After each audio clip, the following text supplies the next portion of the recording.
कराची सिंध जे गादी जो हंधि ऐं पाकिस्तान जो सभ खां वॾो शहर आहे, जिते लखें शागिर्द सरकारी स्कूलनि में तालीम हासिल कनि था। उन्हनि शागिर्दनि खे बहितर तालीमी सहूलियतूं फ़राहम करण लाइ सिंध हुकूमत school education and literacy department ज़रिए मुख़्तलिफ़ सुधारा ऐं तरक़ियाती मनसूबा शुरू कया आहिनि। अचो त ॾिसूं कराची में तालीम जे शोबे में कहिड़ा अहम क़दम खयां विया आहिनि। सिंध हुकूमत कराची डिवीज़न जे ज़िलनि मलीर, कोरंगी, कराची ॾखिण, कराची ओभर, कराची ओलह, कराची सेंट्रल ऐं क्यामाड़ी ज़िलनि में केतिरनि ई प्राइमरी ऐं एलिमेंट्री स्कूलनि खे सेकेंडरी ऐं हायर सेकेंडरी सतह ते अपग्रेड कयो आहे, जंहिंसां शागिर्दनि खे पंहिंजनि इलाइक़नि में ई आला तालीम जारी रखण जा बहितर मौक़ा मिलिया आहिनि। सरकारी स्कूलनि जे मयार खे बहितर बणाइण लाइ पीपल्स स्कूल प्रोग्राम ऐं सिंध बेसिक एजुकेशन प्रोग्राम तहत जदीद स्कूल इमारतूं तयारु करे तालीमी इंतिज़ामी इदारनि हवाले कयूं वयूं आहिनि, जिते बहितर तदरीस, जदीद सहूलियतुनि ऐं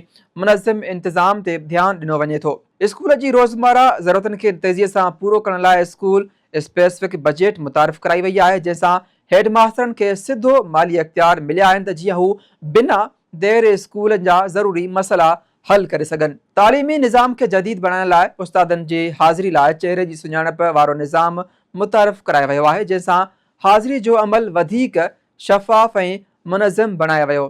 उन खां सवाइ उस्तादनि लाइ मसूनी ज़ियानत AI बाबति तरबियती प्रोग्राम ऐं स्कूल खां ॿाहिरि रहियल ॿारनि लाइ डिजिटल माइक्रो स्कूल पिणु क़ाइमु कया विया आहिनि। साॻिए वक़्तु नॉन फॉर्मल एजुकेशन सेंटरनि ज़रिए उन्हनि ॿारनि खे तालीम ॾिनी पई वञे जेके कंहिं सबबु स्कूल खां ॿाहिरि रहिजी विया हुआ, जॾहिं त सिंध एजुकेशन फाउंडेशन जी सहकार सां कम्यूनिटी स्कूल, वाउचर स्कीमूं ऐं डिजिटल लर्निंग प्रोग्राम पिणु जारी आहिनि। उस्तादनि जी बदिलियुनि खे वधीक शफ़ाफ़ बणाइण लाइ ट्रांसफर सिस्टम मुतारिफ़ करायो वियो आहे, जॾहिं त स्कूल क्लस्टरिंग पॉलिसी ज़रिए वेझनि स्कूलनि ऐं तदरीसी वसीला, उस्ताद ऐं निगरानी जो निज़ाम वधीक मौसर बणायो वियो आहे। मजमूई तौर ते सिंध हुकूमत कराची जे 7 ई ज़िलनि में स्कूलनि जी अपग्रेडेशन, जदीद इंफ्रास्ट्रक्चर, डिजिटल टेक्नोलॉजी, उस्तादनि जी तरबियत, शफ़ाफ़ इंतिज़ामी निज़ाम ऐं सरकारी ख़ानगी भाईवारे ज़रिए तालीमी शोबे खे वधीक मज़बूत करण लाइ